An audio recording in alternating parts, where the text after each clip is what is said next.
আসসালামু আলাইকুম রহমতুল্লাহি ওয়া বারাকাতুহু। বন্ধুরা, আপনাদের মাঝে আরেকটা রেসিপি নিয়ে হাজির হলাম।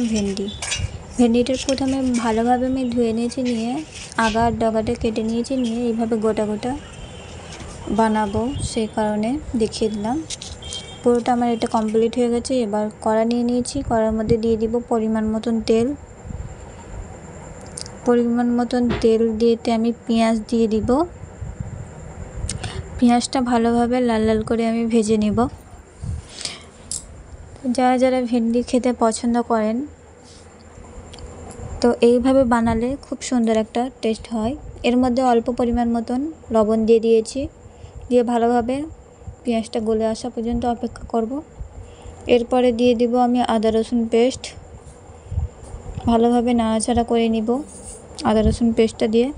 তো যাদের শরীরে ক্যালসিয়াম খুবই কম তারা এইভাবে ভেন্ডিটা গোটা রান্না করে খেতে পারেন।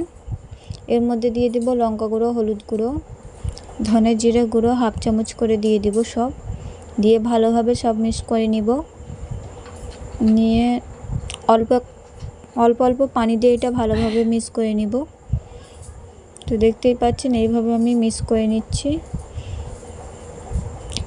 তো এটা নাড়াচাড়া করে নিয়ে খুব সুন্দর একটা কালার চলে আসছে এর মধ্যে আমি দিয়ে দিব এবার ভেন্ডিগুলো। খুব সুন্দর কালার চলে এসছে। এর মধ্যে দিয়ে দিলাম ভেন্ডিগুলো দিয়ে আমি 3 মিনিট মতন ভালোভাবে অল্প অল্প করে পানি দিয়ে না মিক্স করে নিব। আমি ভালোভাবে হালকা সিদ্ধও হয়ে আসবে, ভালোভাবে এইভাবে মিক্স করে নিব। দেখতেই পাচ্ছেন। তো যারা যারা আমার ভিডিওটা দেখছেন অবশ্যই সাবস্ক্রাইব করবেন, লাইক কমেন্ট শেয়ার করবেন। যারা ভেন্ডির রেসিপি খেতে পছন্দ করেন তারা এইভাবে বানিয়ে নিতে পারেন আমার মতন। খুবই সুন্দর একটা, খুবই সুস্বাদু রেসিপি। এইভাবে একটা নতুন ইউনিক রেসিপি খেয়ে দেখেন, খেতে খুব সুন্দর, দারুণ লাগবে। এইভাবে আমি ভালোভাবে মিক্স করে নিলাম। তো মিক্স করাটা কমপ্লিট হয়ে গেছে। পরিমাণ মতন আমি পানি দিয়ে দিব এর মধ্যে, দিয়ে ঢাকনা দিয়ে আমি 2 মিনিট মতন ফুটিয়ে নিব। যেহেতু অল্প পানি দিয়েছি, বেশি পানি এর মধ্যে দিইনি। 2 মিনিট মতন ফুটিয়ে নেওয়ার পর তো এরকম দ্বারা হয়ে যাবে মাখা মাখা টাইপের। তো এরকম মাখা মাখা হয়ে গেছে। আমি এটা এবার পরিবেশন করে দেখিয়ে দিব।